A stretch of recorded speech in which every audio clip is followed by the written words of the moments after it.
The Indian Association of Structural Engineers, also known as IS-Struct-E, was conceptualized and constituted in the year 2002 by a group of senior professional structural engineers from all over the country. IS-Struct-E is registered under the Societies Registration Act 21 of 1860. IS-Struct-E is a national apex body of structural engineers in India with a mission to promote structural engineering profession and cater to the professional needs of the structural fraternity. In the short span of 2 decades, association has attained an eminent position in the professional field. Its membership is valued very highly in the profession. Since inception, IS-Struct-E has been led by eminent structural engineers like late Shri Mahendra Raj, late Shri Shri Kumar Ghosh, Shri Subhash Chand Mehrotra, Professor Mahesh Tandon, Shri Alok Bhaumik, Shri Manoj Mittal and Professor R. Pradeep Kumar. As its president, IS-Struct-E is a permanent member of Engineering Council of India and interacts with the government on professional and policy matters related to civil and structural engineers. To expand its reach, IS-Struct-E has collaboration with various international professional like-minded associations and institutions. IS-Struct-E's prime objective is supporting and protecting the profession of structural engineering by upholding professional standards and acting as a mouthpiece for structural engineers in India. IS-Struct-E endeavor to ensure that its members develop the necessary skill in structural engineering and work to the highest standards by maintaining a commitment to professional ethics and standards. IS-Struct-E is actively engaged in organizing several continuing professional development (CPD) courses for structural engineers to help them update their knowledge and advance their career paths. It also conducts refresher courses for young and practicing engineers and student-oriented programs, seminars, workshops, conferences, technical lectures and discussions related to the latest technological advancements, and case studies are also organized regularly for members to enable them to continuously update their knowledge and skill set by interacting with the best minds from the industry. IS-Struct-E's activities are widely appreciated and known for quality technical contents.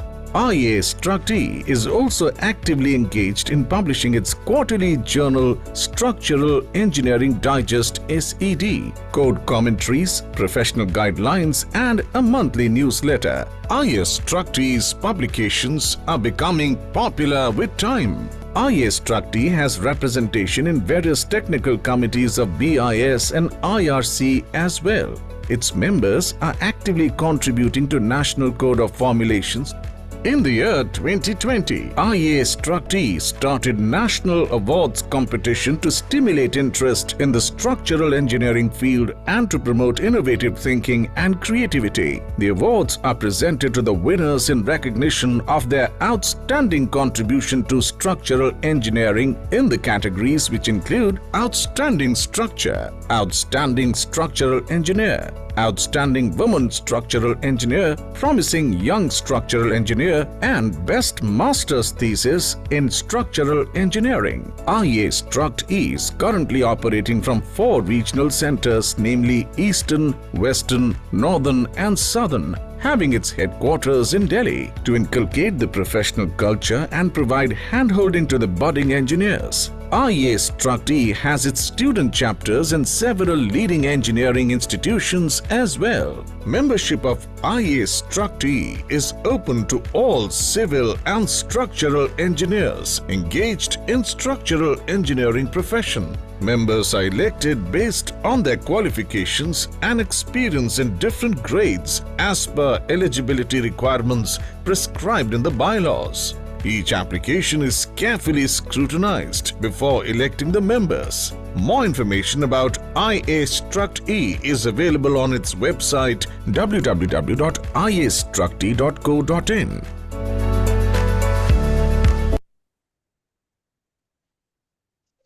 Vikas, shall I start?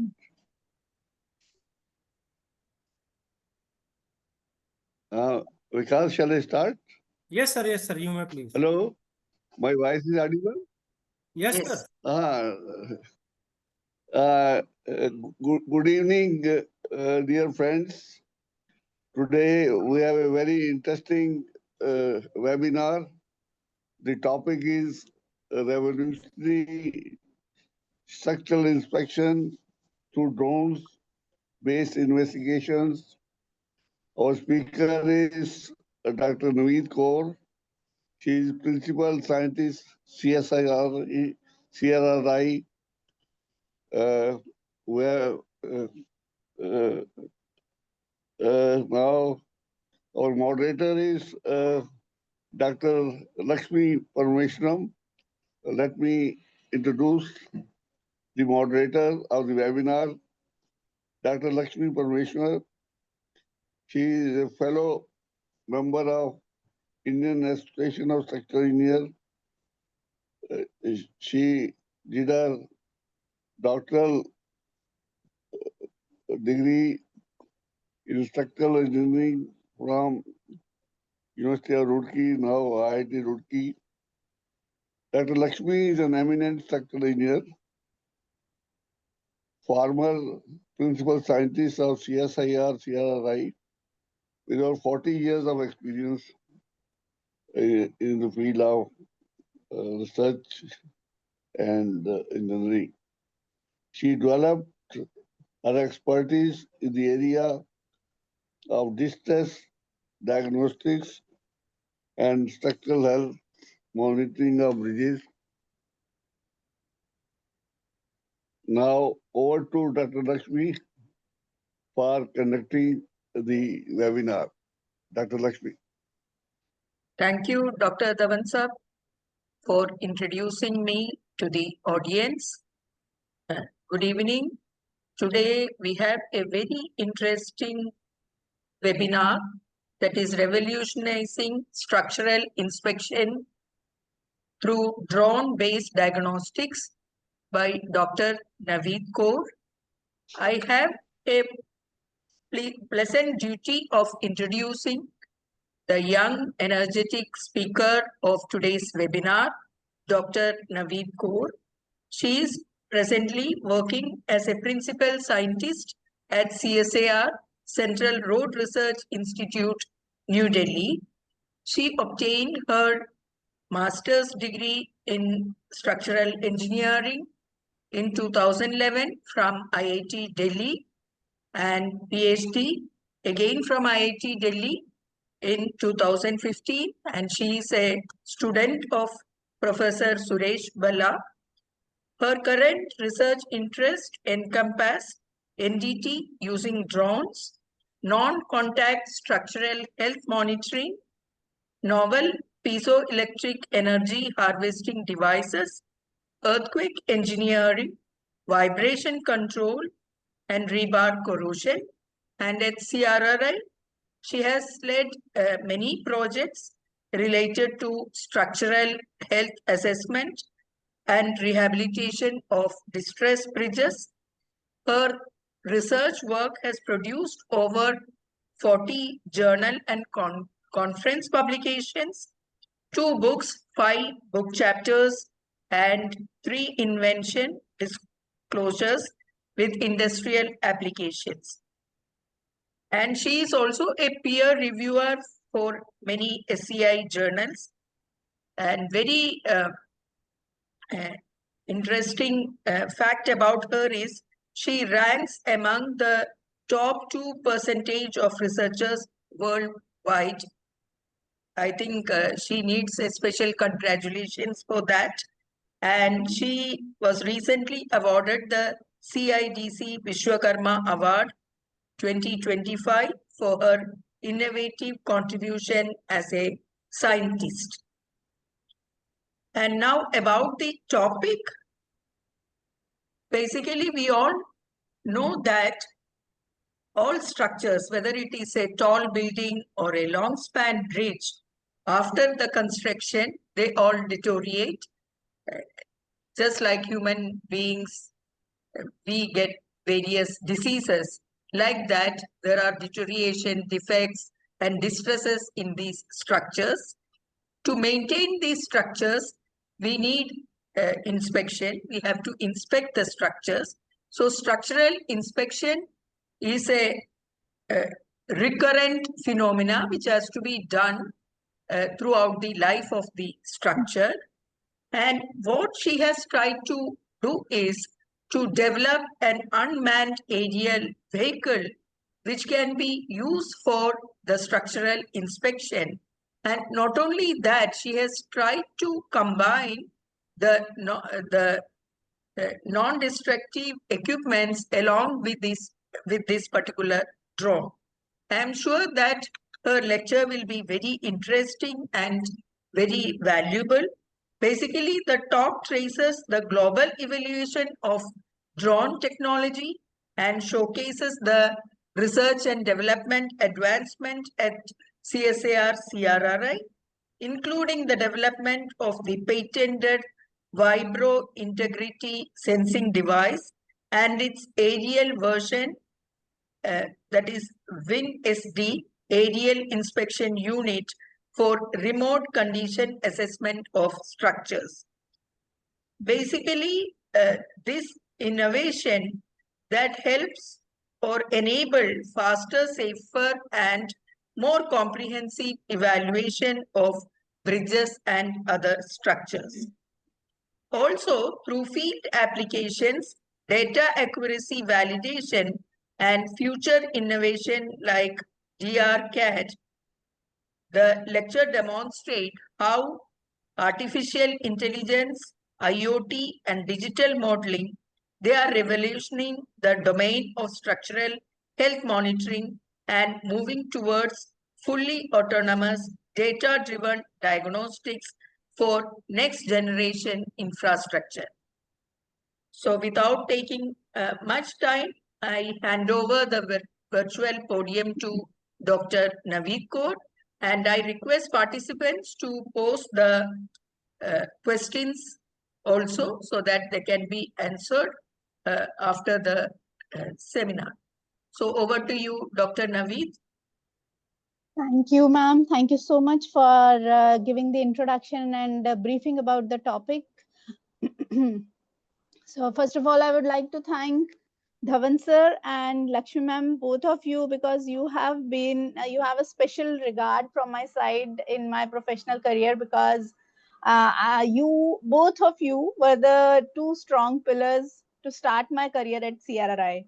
And I also thank Mr. Vikas for setting up this whole lecture and enabling us for joining and helping us in this process. So with this, I will just share my screen to start the lecture.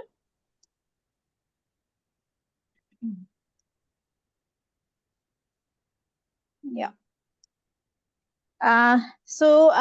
I'll be talking about the use of drones specifically for the non-destructive testing of structures. Well, drones, they have been used for visual inspection. So we will be seeing how they are being used. But in this particular lecture, I'll be only focusing on the use of drones for the NDT part, non-destructive testing part. So brief outline. So starting with the introduction, and then why do we need non-destructive testing? Just the brief introduction about the conventional non-destructive techniques. Will not go deep into that because otherwise I will have paucity of time. And some quickly we'll be covering the types of non-destructive testing, NDT. And then we will see what is the work done in the field of drones all across the globe, right? And then what we are doing at CRRI in this particular field, and then closing the session with some future insights. Now, when we talk about structural health assessment, there are three major components around it, right? So first is the condition assessment. So that is basically the one-time testing of the structure. So it is non-destructive testing, which we very frequently call it as. So condition assessment is basically one-time condition checking the condition of the structure. So when we talk about structural monitoring, it is a long-term thing. So what we do, we put sensors in the structure and we keep on monitoring the health of the structure at a particular interval for a longer period of time. So basically, condition assessment is a subset of structural health monitoring. Many a times we keep on using NDT, structural health monitoring, interchangeably, but that's not correct. Condition assessment or NDT is one time, structural health monitoring is long time. So we have to be very clear about the difference between the two.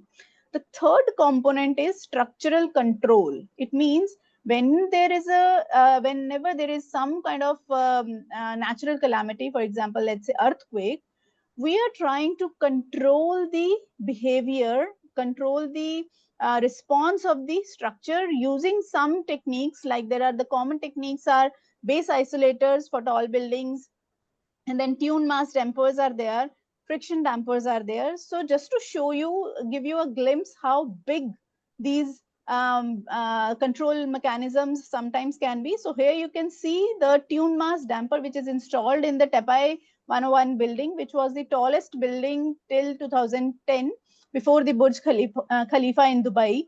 So it is installed on the 88th floor of this building. The tune mass damper is installed there.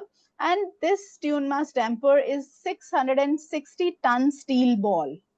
And this is the largest tune mass damper in the world. And this is just to give you some glimpse how big these control systems can be. Now, in this particular lecture, we will be only concentrating on the condition assessment part, that too with the drones. Now, when we talk about NDT, there is a whole unseen world around NDT around us, which we many a times we knowingly, unknowingly, we may not see around us. So just I'm trying to take you around that. So the very first and the basic example of NDT is the ultrasound of the newborn or unborn baby in the mother's womb.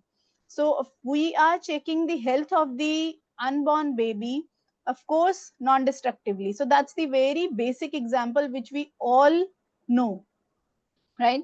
And then let me take you through a small example. For example, you are going on a vacation with your family. You are going in a car, and that car will be passing through a structure, say bridge. Now, just to ensure the safety of this bridge, each and every structural component of the bridge is checked for its safety with so many non-destructive techniques. For example, in this picture, you can see the person is doing the measuring the cover for the reinforcement. That's also one type of non-destructive technique. There are several other techniques as well. Now, since you're going on the bridge and bridge is on a water body, so even in the water body, there are several the health of these water body ships and all, that is also checked with several non-destructive tests. And also in the railway, the safety of the passengers is ensured by checking the health of these rails on which the train is moving. So in this picture, you can see the person is checking if there is any distress in the rails using the UPV technique. And also in the cooling towers where the power is generated, there are lots and lots of pipe structures. So in this picture, you can see infrared technique is used to check if there is any leakage in these pipe structures. And let's say you reach the, during your journey, you reach the power station for getting your vehicle filled with the fuel. That fuel also reaches the gas station through a very long journey, starting from the extraction from the seashore via these offshore structures. Now, to check the condition and ensure the safety of these offshore structures, they are also checked with several non-destructive techniques. And when it reaches the refineries to have the pure form of fuel, that is also the structural components. The components of those structures is also checked with the several non-destructive techniques. Here you can see, again, UPV is used for the same purpose. Now, let's say you stop for a break for having some food. Even the food which we are eating, that is also undergoing several tests just to ensure that it is safe for our consumption. In this picture, you can see the presence of any metallic metallic particles in the food is checked with this metallic detector machine. And also the car in which you are moving, the parts of these cars, they are also checked with the several tests. For example, here in this, you can see the dye penetration test to check the if there is any distress in the parts of the car. And also here you can see flaw detector is used for checking if there is any defect which is not visible through the naked eyes. And finally, you catch your flight for your destination. Now, aeroplane, that's considered to be the most safe mode of journey. And to ensure that the, the plane is checked from head to toe with so many non-destructive tests to ensure the safety of your ride. And finally, you reach your destination, the amusement park. Even the rides of all these, all the rides in the amusement park, they are also checked with so many non-destructive tests. For example, here you can see metallic spray particle distribution test is done on the parts of these rides to ensure your safety. So, you know, that the only thing which I just wanted to point out is that whether you know or not, there is an unseen world of non-destructive testing around you, which is helping us to ensure the safety of our each and every step. Now, the question is why non-destructive testing is required. The importance of NDT was first realized in the field of aerospace industry, and that too in the year 2003 when the Columbia Space Shuttle disaster happened. So this is a small video to show you what happened during that disaster. So when the shuttle was taking off, a small piece from this orange part, so it got disconnected and it fell on the left wing of the shuttle.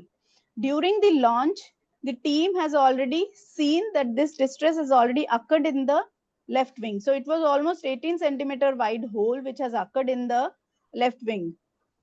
The ground team, they just did some ground calculations, computational analysis, and they gave a go ahead for the shuttle to re-enter the Earth atmosphere. The shuttle was only equipped with some thermal sensor which were giving the temperature condition of this system. So it is very clearly mentioned in the report of NASA that had this shuttle been equipped with the NDT devices, maybe this disaster would have been averted. And this was the event which led to the importance of non-destructive testing in the field of aerospace industry. And then it slowly, gradually, in the civil engineering as well, the importance of NDT was slowly started to be realized. And in the now in the field of civil engineering, or why do we need NDT? For checking if there is any overloading in the structure, if there is any fatigue loading, if there are any chemical attack due to the pollution maybe in the atmosphere, then if there is any corrosion ingress, all these things can be checked with the non-destructive tests. Now there is a huge list of non-destructive tests which is available. I'll not go through all these lists. I mean, there's a huge list to do: rebound hammer, UPV, acoustic emission, impact echo. But I'll just take one test out of these because we will be using it a little bit for our reference in the upcoming slides. So this is the most common technique, which I'm sure many of you might be aware of, ultrasonic pulse velocity test. So it has two transducers. So from the first transducer, a pulse of 50 to 60 hertz. Basically, to be very precise, 54 kilohertz pulse is sent through the transmitter, through the first transmitter to the second transmitter. So this is the ideal way of using the UPV, but in real conditions, we generally do not get the opposite phases to use this. So this is the most common way, indirect method, we call it indirect method, in which we are using the UPV test for checking the integrity of the concrete. So we get the velocity in this particular test, and in the code, there is a range which tells us if the quality of concrete is excellent, good, doubtful, or poor based upon the values of the velocity which we are getting. Also with this test, we can check the depth of the crack.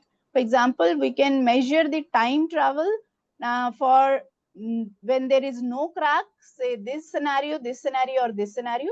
And also we can measure the time of travel through these two receivers when there is a crack. So using these two values, we can measure the depth of the crack, because the wave will be traveling in one case when there is a crack through this path. So it will be, the time will be more in this particular case. So we can measure the crack depth also using the UPV probes. Now, when we are talking about the structures which are inaccessible, for example, say a bridge is on water body, or maybe a bridge is in a valley which is very, very high, and it's very tough to reach and check the condition of the structure which is inaccessible. The only method, traditional ways which we are left with are mobile inspection, mobile bridge inspection unit, which we call as MBIU in short. So this is also developed by CRRI. It's a patented product of CRRI along with CMERI. But the other ways, ladders, but for inaccessible structures, these are very risky and many a times not possible. Even the rope access is also one way, but again, it's very risky. So mobile bridge inspection unit is the only practical way left for traditionally which we are using for the inaccessible bridges when the bridges are on water body or very high bridges. But the problem with MBIU is that it has three arms. You see, these are 1, 2, 3. These are all foldable arms. So every time it can, at a time, it can do the inspection for one span only, because for the other span you have to fold and unfold these arms which are resting on the a big truck and then move on to the next span. So generally it takes time, and it make the whole process little slow. And also the truck on which these arms are resting, they are quite big, so the movement of MBIU throughout the country, it becomes a task actually, and very expensive also. So the solution to these challenges is to use the drones for this particular task of doing the bridge inspection. So these are the drones. They have that's a disruptive and emerging technology for the bridge inspection, and it has revolutionized the way we have been doing the bridge inspection traditionally in the past. Now, how the drones have been used across the globe for the bridge inspection. So when we are talking about drones for the bridges, and the question always comes to our mind, will it go inside the box girder as well? So the answer is yes. This type of drone, which is called Ilios, which was developed in France in 2017, this has a small cage around it which can go in very tight confined regions of the bridges, specifically even in the box girders also it can go inside and do the bridge inspection. So this is the year 2017 when Ilios was first introduced. Now Ilios 1 has also come up, Ilios 2 has also come up with so many modification and advancements in it. The second type of drone is self-propelling surface clinging drone in 2016, developed by Japan. So the best part of this drone is that it can fly as well as rove. So in this video, you can see, since it can rove also, yeah. So here you can see it can fly as well as rove around along the structural components. Since it can go very close to the structural components, so it is claimed that this drone can even measure a crack width of 0.1 mm also, which is very important from bridge point of view, because in bridges 0.3 mm, if the crack width is more than 0.3 mm, that is crucial. If the crack width structural crack is more than 0.3, it's crucial for us to check that. And this is the drone. Till now what we have seen, they were used for the inspection, and this drone is used for building a bridge. It is developed in ETH Zurich, Switzerland, and the movement of these drones, they are all controlled by computer, and these drones, they are actually, I'll just quickly forward this video. They are actually building a rope bridge on which one person can move.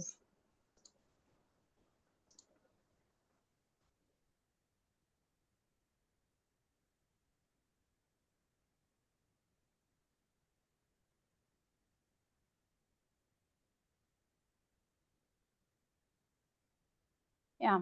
So, though this bridge is developed in the lab condition and a very small rope bridge, but here you can see how the drones have been used for building a real life bridge in China, which was the longest bridge till 2019. So here you can see the drone is carrying a 2-kilometer long cable for during the construction of the bridge. So this is how the drones have been used even for the construction of the bridges.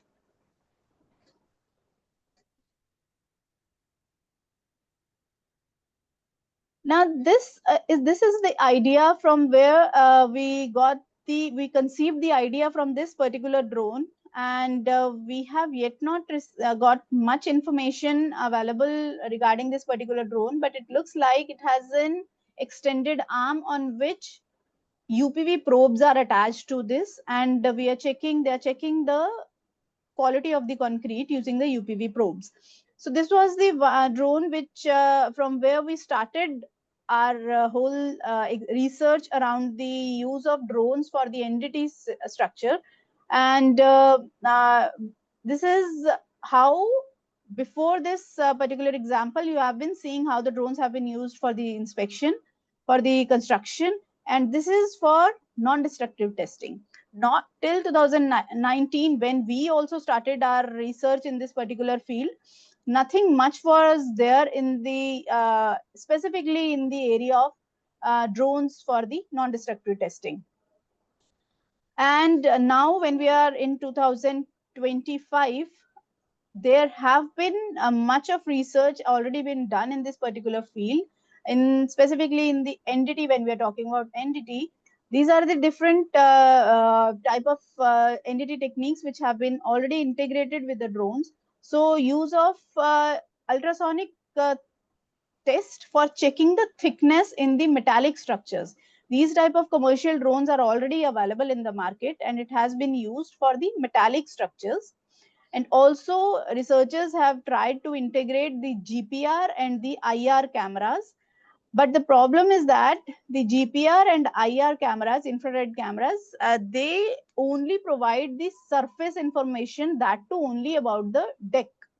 But when we are talking about bridges, the whole important information lies beneath the bridge. So ultimately, something has to be developed which can go underneath the bridge and check the condition of the structural components of the structure underneath the bridge. So GPR and IR, they are good, easy to be installed, easy to be fly also, but the information which we are getting in when we are talking about bridges only, that is limited for us. But this is the state of the art which is already there available in the market for the non-destructive testing in the drones. So these are some other examples where the researchers have integrated IR cameras and GPR for the drones, with the drones. Now, let me take you through the work which we have done at CRRI in this particular field. So starting again with the visual inspection, like I already mentioned, that visual inspection, it is very well established today, because we started work in this particular field in the year 2018. And at that time, when I used to give the present my work, visual inspection for the bridges was also not that very much prevalent. But today it is very much established, and people are using drones for visual inspection of bridges a lot. So this is typically how it is done. So the drone will be flying in a particular known path. So we will be flying the drone in autopilot mode in a particular known path. So you can see how it is done. So this is the path area, and the drone will be taking the photographs in this particular path at a overlap of maintaining an overlap of 70 to 80% of the photographs which it is capturing. Why this overlap is important? Because when we are trying to stitch these photographs together, this overlap has to be there. Otherwise, your model will not be very clear. So what we are doing, we are capturing the photographs which are having XYZ values attached to it. So there is a geo reference attached to these photographs. So all these photographs which are overlapping with each other, so they are having XYZ values. So when they are stitched together to build a 3D model, so that ultimately ends up in building a 3D model of this whole structure. So in this video, you have seen the photographs being taken from the top. In the same way, we will be taking the photographs in the elevation from this side, downstream, and the upstream side, and then stitching all these photographs. There is a particular basically protocol to capture the photographs to create the 3D model. So this is the typically the 3D model which was built for that bridge which we have taken for our study. And we also checked, now why 3D model is important. First we have to understand that, because many a times there are so many bridges where the structural drawings are not available. So what we have to do, we have to go to the site, take the actual measurements of all the structural components and create the as-built drawings on our own. So this 3D model, it can act as an alternative to those cases where the drawings are not available. So it can act as an inventory generation for the bridges, very old bridges where the drawings are not available. And also this is the 3D model of that particular bridge. So we measured the dimensions of the structural components both physically as well as in the 3D model, and we were getting a very good accuracy ranging in 97 to even 100% at few places. So here we are checking the pier width and depth of the girder. So here we are getting 100% accuracy. Like this 3D model can also act as a replacement of the visual inspection. For example, here you can see there is seepage around these drainage pipes, and also there is restricted bearing action which is visible from this 3D model. So this is one way we can do the visual inspection from the 3D model as well. Now, another thing which we have done is the damage mapping. Since we have created the 3D model, and like I already mentioned that all the photographs, they are having XYZ values attached to it, a geo reference attached to these photographs. So if there are any distresses, let's say exposed reinforcement is there, or maybe shear cracks are there. Let's say we tag these distresses as A and B, two different type of distresses. And since these photographs are also having geotags along with them, so they will go and they will sit at their appropriate location in the 3D model. So this is what we are referring to as damage mapping. Now this can be automized in the future using AI ML when we have different type of distresses, and we can also measure the quantity of these different type of distresses. In the case, for example, if it is a crack, we can measure the length of the crack in the 3D model. If it is a honeycombing, we can measure the area of the honeycombing. So we will be able to know what is the different type of distress, where it is located, and what is the quantification of that distress. Because when we are taking the photographs with the drones, we are ending up with so many photographs, like they are running in thousands. So distress mapping becomes very important for making our inspection easier. Now, this was all about visual inspection. Now, what we are doing in the field of non-destructive testing. Now, we started this work in around the COVID period, and earlier we were thinking to maybe find something which is already available in the market and put it on the drone for doing the non-destructive testing. We did a lot of study for almost 1.5 years. We've tried to find something which is readily available in the market, but nothing was there. So then we thought, let's build our own device which can be installed on the drone for doing the non-destructive testing. And this is the device we called it as Vibro Integrity Sensing Device, WinSD. We have applied the patent for this also.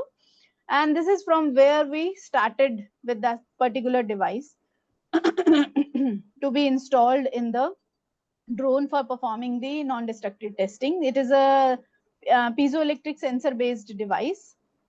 I'll be explaining the principle in upcoming slides. So this is the little better version of the WinSD device. Of course, though still it is crude, developed by us only.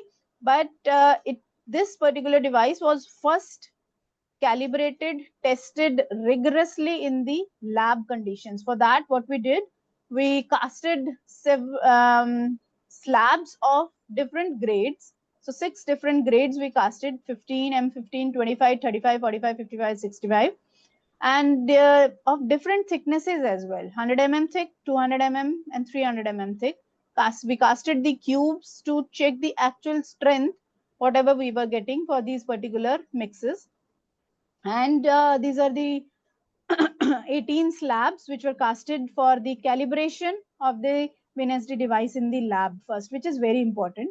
Now, let me explain you the principle of this device. So what we have here is we have a hitting mechanism, and there are two receiver sensors. So when the waves are traveling to these receiver sensors, they are both the piezoelectric sensor and kept at a known distance apart from each other. So the wave has first reached the receiver 1 sensor and then receiver 2. So there is a time gap between the initiation of the voltage response in the receiver 1 and the receiver 2. So it will be clear when we overlap these two responses. So here you can see this black is for receiver 1 and red is for receiver 2. And there is a delta T. So the time which the wave is taking to reach from receiver 1 to receiver 2, this we are measuring. And this is the parameter which we are using for calibration of different structural parameters which we are using ultimately for our study. So this delta T is always measured and then calibrated for several other parameters. Now, we also used this particular setup for measuring the natural frequency and compared the results with the conventional accelerometer for the slabs. And the results which we were getting, they were very much similar to what we were getting with the help of conventional accelerometers, specifically for the first peak for this particular slab. And also the natural frequency for these slabs, they were measured in the FEM software, and the results were pretty much similar to the experimental results and WinSD device as well. So like these are the typical results when we zoom them. So this is the delta T which we measured for a typical result, and these are the results for different grades and different thicknesses. We also compared the results with the UPV. Of course, UPV is not for measuring the strength, but we tried to measure and see how it is behaving for different grades of the concrete, both the WinSD device and the UPV device. And we were very happy to see that the WinSD device is showing very good sensitivity with respect to the change in the grade of concrete. And also we tried to measure the crack depth, like I already explained. Typically, this is how UPV probes are used for measuring the crack depth. We induced a known crack with a known depth in the specimen, and we measured the time travel across the crack, and when there is no crack. So the travel time was used to measure the depth of the crack using the UPV device as well as the WinSD device, and these are the results for that particular test. And for the results were very good for the WinSD device when they were compared to the UPV device, and they were giving a good appreciating results for the measurement of the crack thickness also. And then finally, we outsourced the integration of our device, WinSD device, when it is to be integrated with the drone. Of course, we cannot do it ourselves, so we outsource that to a drone expert. And this is the first version of the WinSD device which they developed and which was supposed to be integrated with the drone. And again, this device was first calibrated in the lab conditions. And this is the first version when the WinSD device was attached to the drone. This is the first version, and we called it as YU, WinSD Aerial Inspection Unit. But the whole system was really not very much robust, and we did not give a go ahead for this particular version of YU. And this is the second version, and again it was not really very much robust. This was all again rejected by CRRI. And then this is a third version of YU where we started to work on, and it was of course much more robust than the previous versions. And we first calibrated the whole system in the no-fly condition in the lab, and then in the different angles, so it can do the testing in the 0° as well as the 90° condition. And this was the first trial of the YU in the field where we were trying to take the results in the bridge in under the PIU office of NHAI in Ghaziabad.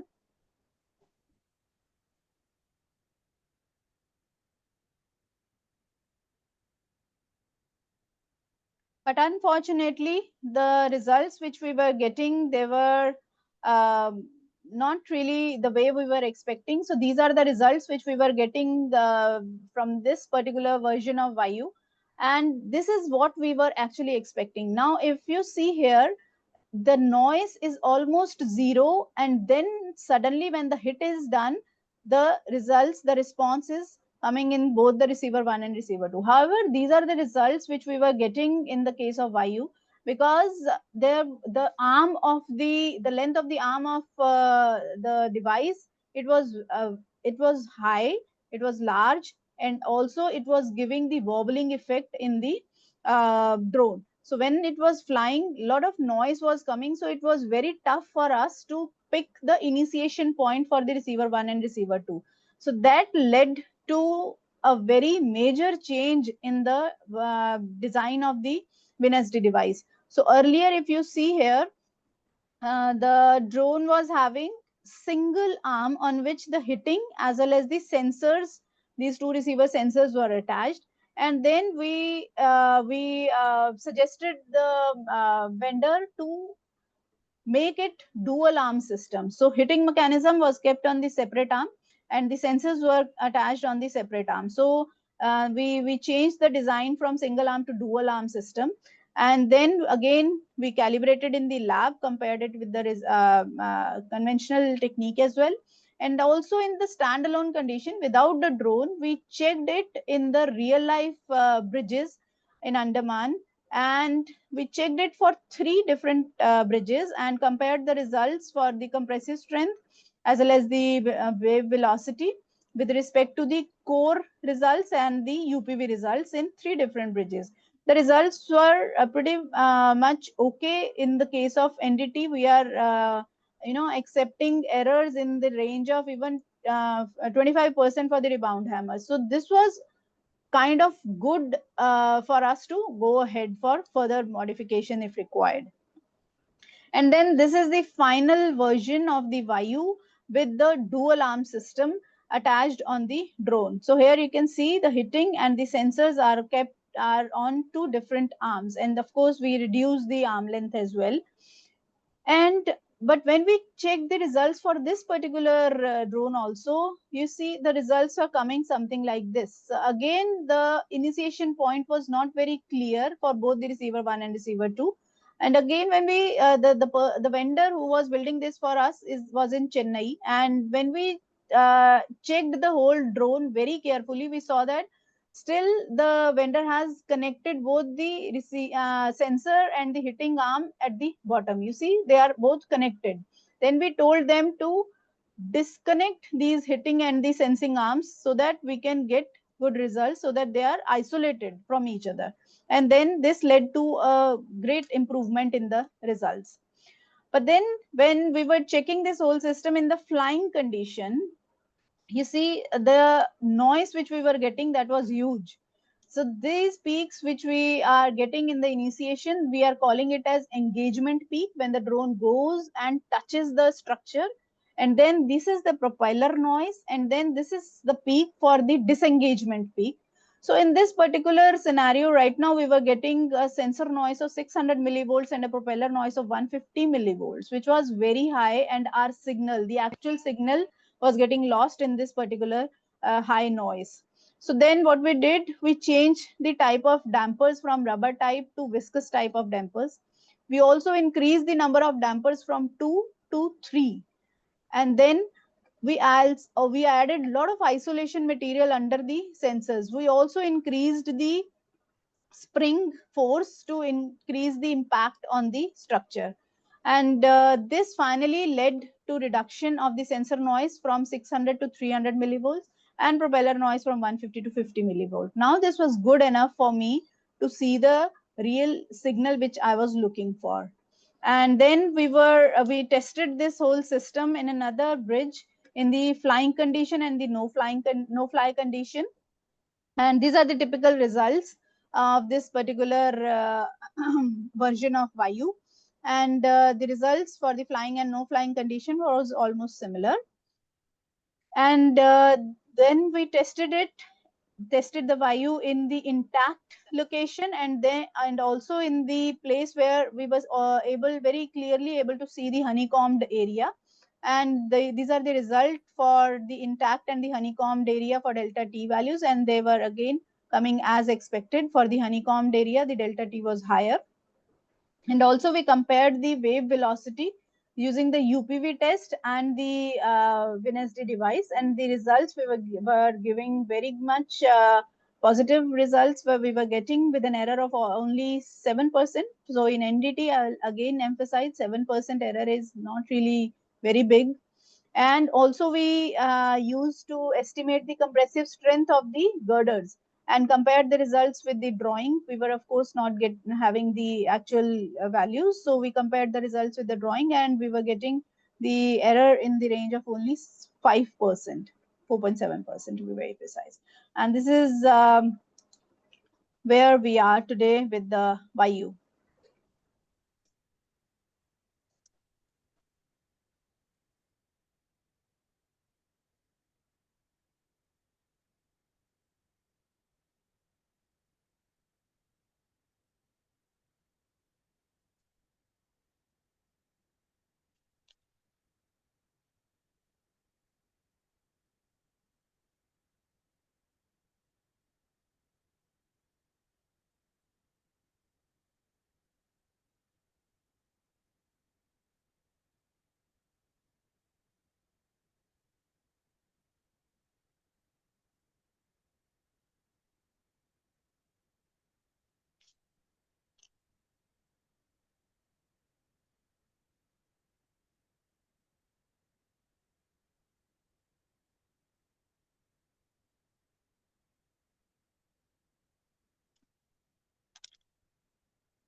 Okay.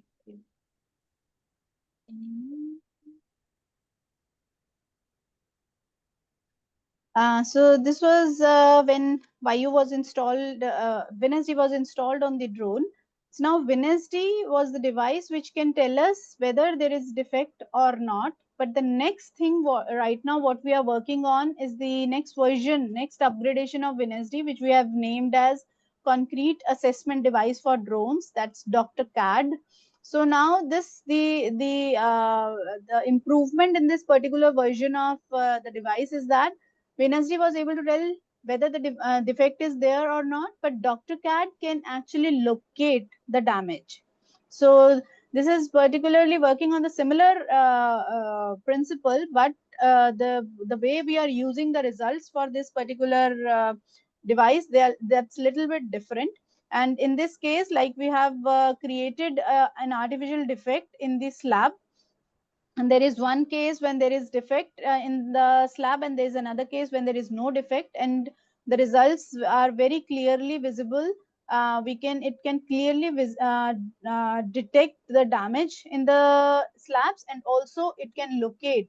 These are of course the preliminary results for the Dr. CAD. We are of course working in this particular device, and but it can, for the initial results, it can locate the small damage which was artificially created in this particular slab at the mid of this particular slab. And also I'll just take one moment to share about the society which we have recently registered in the year 2023. So Indian Structural Health Monitoring Society, this is the first Indian society around the structural health monitoring. And the aim of this particular society is to bring everybody who is working in the field of SHM together in one platform. And if anybody is interested, I really would be very much happy to help you to get associated with this particular society. So with this, thank you very much. And Mr. Nitin Gadkari, he visited our lab in the year 2022, and he really appreciated the work which we are doing at CRRI in this particular field. And recently, this is our team, the core team who is working in the drones with this particular Vayu. And we have recently acquired the DGCA certified training license for flying the drone. And with this, I would close my talk. And if there are any questions, I'll be really happy to answer. Thank you very much.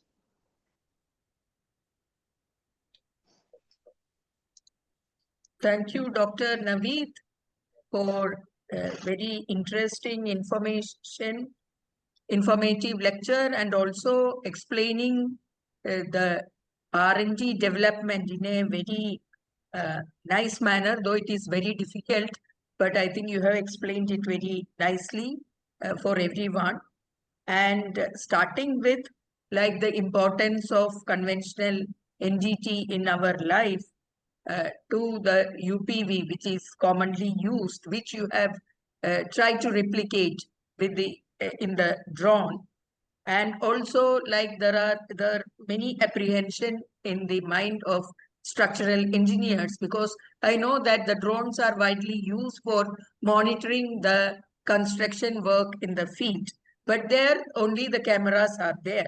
But here it has to be more precise.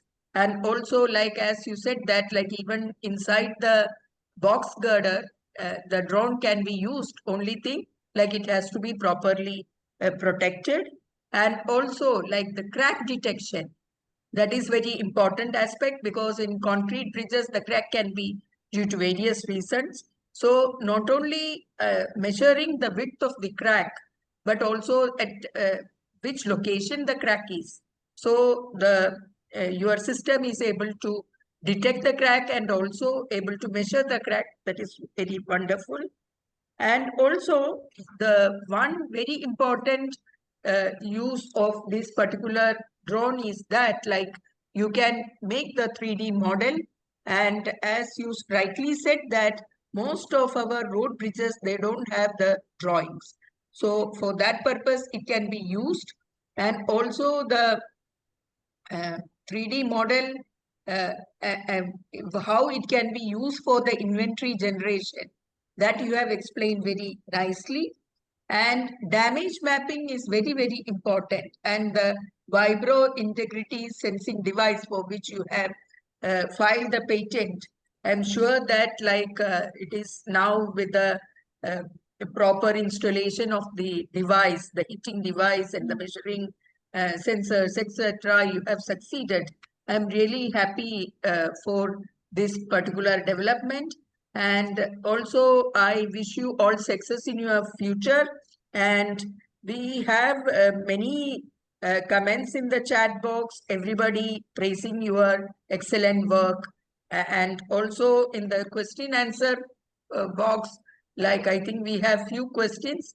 Probably people are interested in your PPTs because they are very useful and also very nice to see. But and also like some of them, they want that this lecture to be uploaded in the YouTube. Probably that IS-CRRI may be doing, because they do it for many of the presentations. And one suggestion is that from Mr. Vijay Varghese, that he don't have a question but a suggestion. We need to have a schedule for inspection and maintenance work on our infrastructure facilities. We have maintenance schedule for cars. Similarly, we have to do routine inspection on days prefixed like weekly, monthly, quarterly, half-yearly. So some work needs to be done at regular interval, like waterproofing, cleaning, etc. They are to be done at regular interval. But I am not sure about what is his question, but he says it is a suggestion.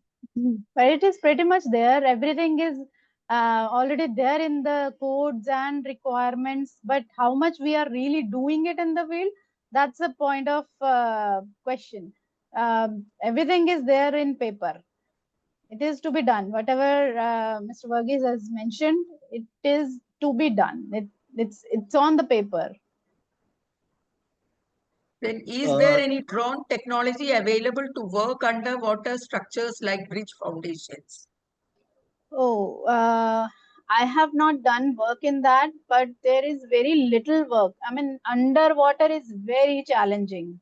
So I have come across few cases where people have used, researchers have used tethered drones. So their tethered drones are where they drone is not, of course, swimming or flying in the water on its own. It is attached with a rope, so we can get much more endurance time in that particular case. So you can because it is all the time giving power to the drone, so endurance time, flight time definitely increases with that, but it's not very successful. I mean, whosoever has told me about this, their work in the underwater drones, but it's not really very successful No, as per no, my knowledge. but But there are, maybe, as you rightly said, there are remotely operated vehicles which are available, yeah, and yeah, some of them have been commercially developed because, like IIT Madras, they have an incubation center. So there, I know that two teams they have developed, and they are being used for inspection of foundation by railways to a great okay. extent. So they Wonderful. are available and they are being in use in India. And one Mhm, company I know that is called IROV. That mhm. is, they have the remotely operated vehicle and they are being used for distress diagnostics of bridge foundations. Okay, okay. That's a new thing to me. Thanks Yeah. for And sharing, also there ma'am. is one I was more not aware. agency is there again that is also incubated by IIT Madras professors, but they Mm, have both these teams they are doing a good job. Then very we nice. should explore the AI in this technology. That is another uh, Yeah, suggestion. I had earlier added that slide in my presentation. So let me, if somebody is interested, I'll just show that slide if we have time and if you allow me, ma'am. Please continue. Yeah, definitely, Yeah. definitely. Yeah. So this is how AI can be integrated with this particular technology. Like we already explained that there are different type of distresses in the structures, including spalling of concrete, leaching of concrete, exposed reinforcement, honeycombing, cracks, flexure cracks, shear cracks, corrosion. Now let's say we tag them with ABCD for all the different type of distresses.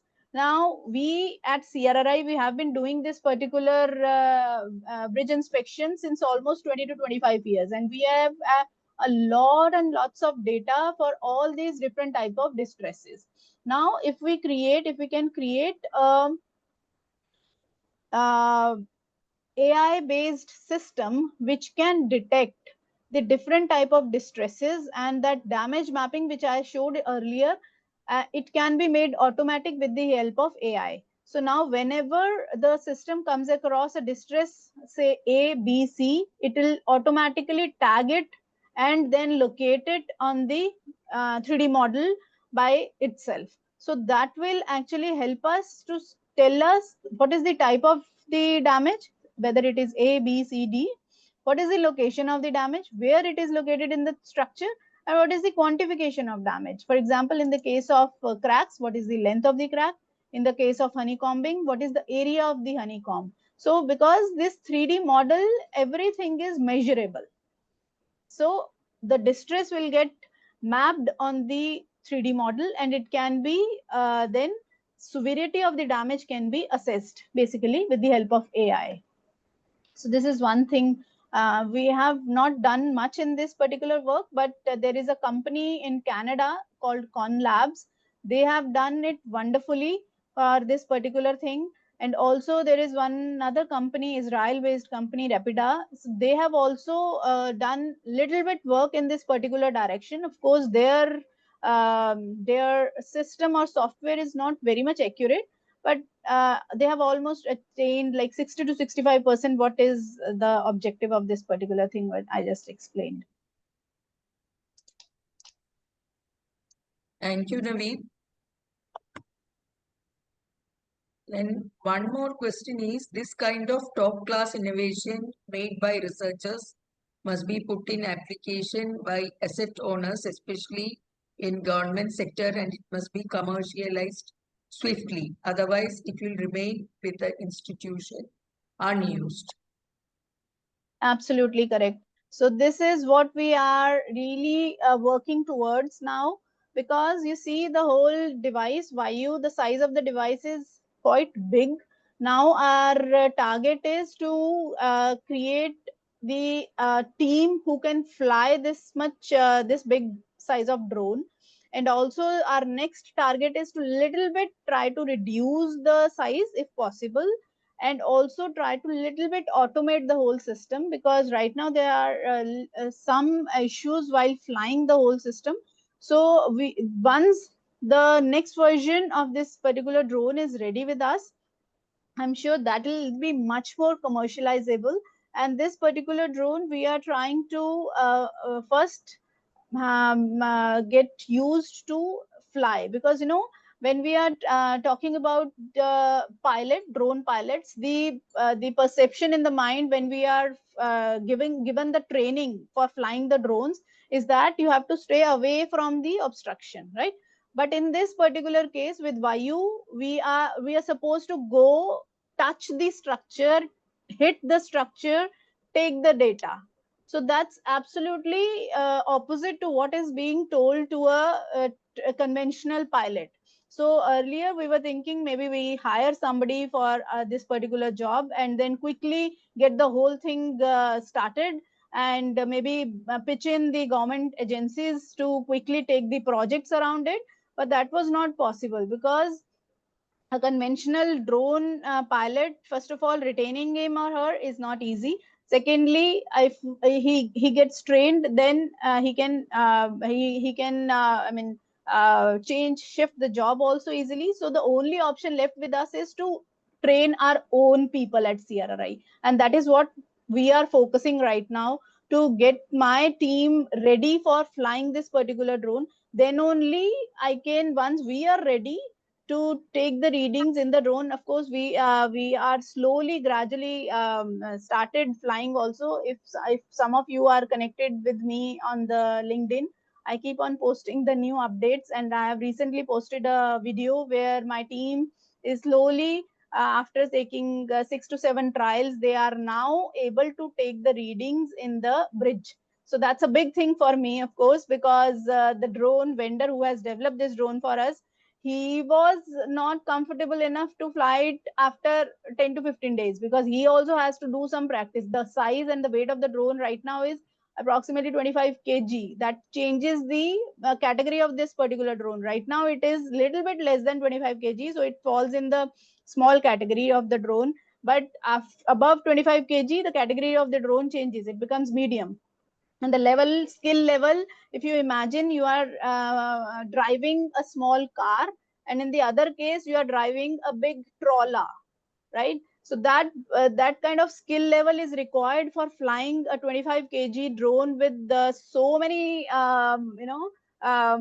things, complicated things to be handled. So we need 2 co-pilots with it, and one very skilled pilot for this. So we are slowly, gradually learning the whole thing, and I'm sure we will definitely learn it, and definitely pitch the government agencies also to bring and make it mandatory for the structures around India. Yeah, there are few questions in the chat box also.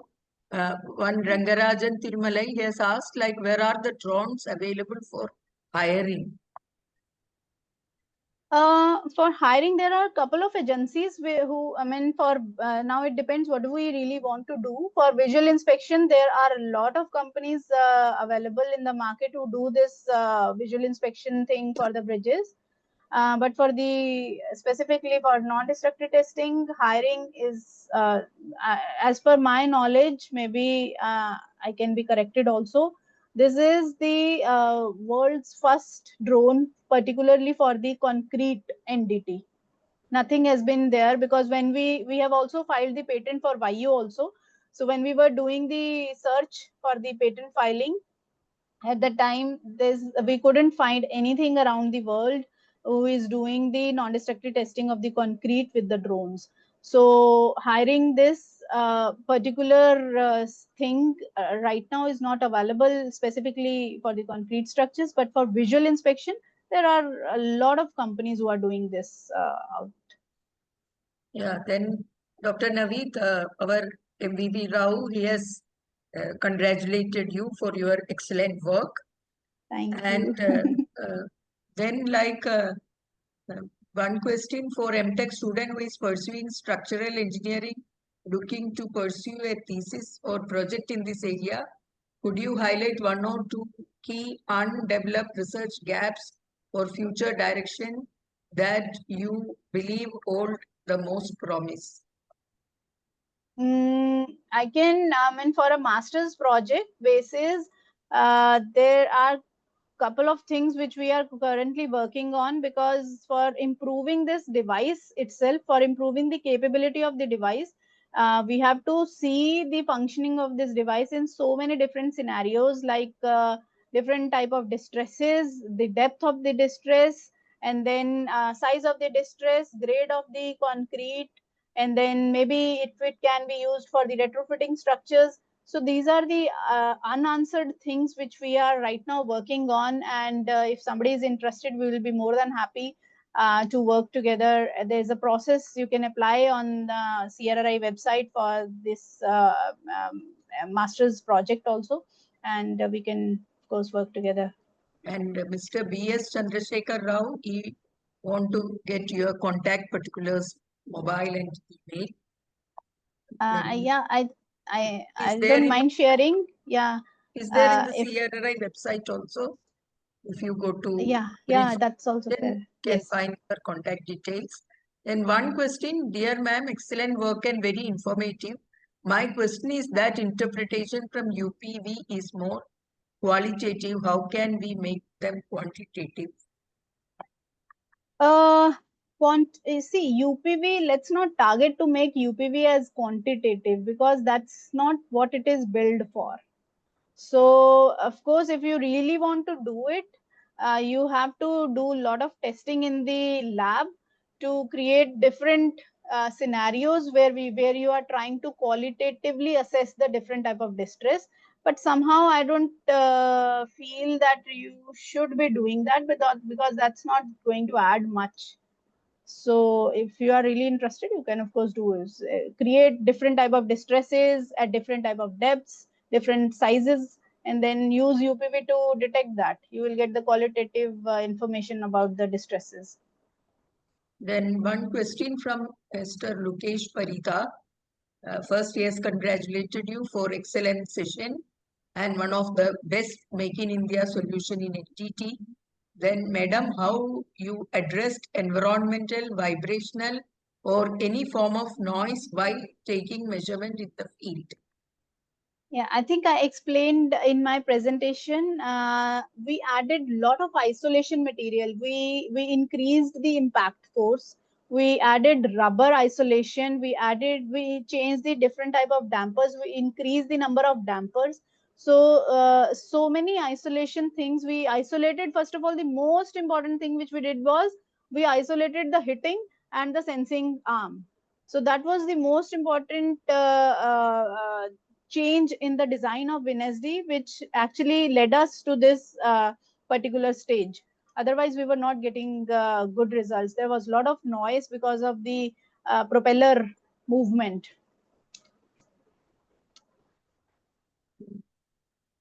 Then another is it possible to make drawings of bridges with reinforcement details? That is a question from Robin Davis. That is not possible. That's Even not getting possible. the external drawing, that itself will be very good.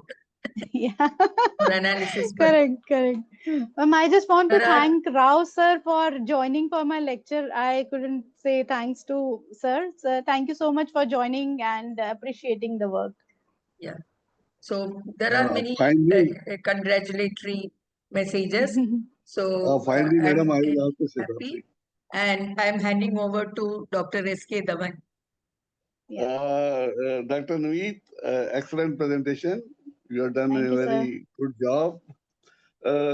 This NDT through your drone technology is a new emerging technology, and I'm sure the nation will get benefit, and we will be able to do, with the help of artificial intelligence and using software, the process of locating damage will be much quicker and safer. Yes. So on behalf of Indian Association of Structural Engineers, I thank you for sparing valuable time and sharing your experience in this new field. I'm sure the person, listener, will definitely get benefit and get encouraged to know more about such new emerging technology. Every month we conduct such lectures. The next month, the new topic and next speaker. And so be ready. The time and schedule will be intimated. So thank you once again to the speaker, to Madam Lakshmi for I also sparing thank you, valuable sir, time. once again for giving me this opportunity and for sharing my research work with such a large community of IS-Struct-T. So It I will was keep a it pleasure. up. Keep it up, and now that's the closing session. Thank you so Thank much. Thank you. Thank you all participants. Thank you. We are closing the session. Thank you.